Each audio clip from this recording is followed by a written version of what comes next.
à tous, merci de vous informer sur la Voix Sainte TV. Démarrons ce flash en économie. Selon le directeur général des impôts de Côte d'Ivoire, la recette de ce troisième trimestre 2017 affiche une progression de 10% par rapport à celle de la même période de l'année 2016.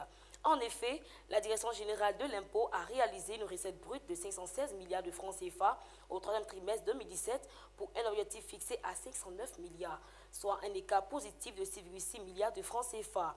La Direction générale de l'impôt vise un objectif provisoire fixé à 1995 milliards de francs CFA au titre de l'année fiscale 2017, a indiqué le directeur général des impôts, Ouattara Aboussier, d'autant que c'était à Abidjan Plateau le jeudi 12 octobre 2017. Et toujours en économie, les autorités ivoiriennes ont entrepris de lancer de nouveaux chantiers sur leur espace maritime. En effet, après le conflit maritime qui opposait la Côte d'Ivoire au Ghana il y a peu de temps, le gouvernement ivoirien a annoncé la signature de 4 contrats de partage de production avec la société de production pétrolière britannique Tullow. C'était lors du Conseil des ministres de ce mercredi 11 octobre 2017. Pour une première période d'exploration de ces blocs qui devrait durer 3 ans, la société effectuera des travaux et des études pour un investissement minimum estimé à 21 millions de dollars, soit environ 12 milliards de francs CFA. Rappelons que le tribunal maritime international du droit de la mer avait tranché le samedi 23 septembre 2017 en faveur d'Accra. En société, la session d'installation des points focaux zéro tolérance en matière de violence sexuelle s'est déroulée à l'état-major à Abidjan Plateau. Pour le général Kwame Julien, représentant le chef d'état-major des armées, cette session d'installation des points focaux zéro tolérance en matière de violence sexuelle est une réponse institutionnelle qui vise à prévenir des cas de violence des droits de l'homme en général et de violence sexuelle en particulier.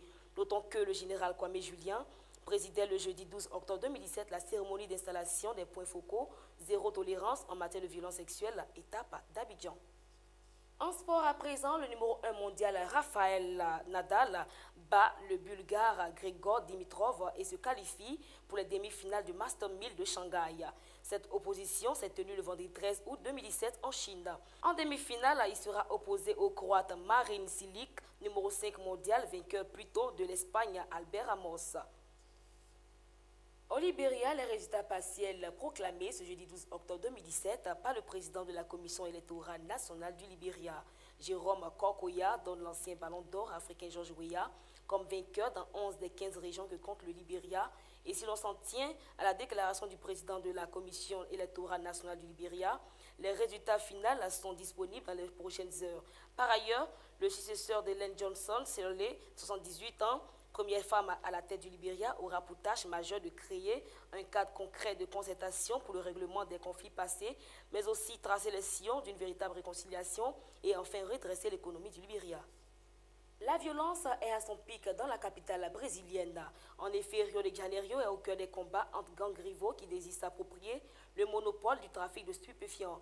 L'armée ainsi que la police d'un objectif global de 10 000 soldats se sont déployés mercredi 11 octobre 2017 dans la favela de Rochia, dans le sud de la capitale, connue pour être la plus active dans le trafic de drogue et le repère des dangereux criminels.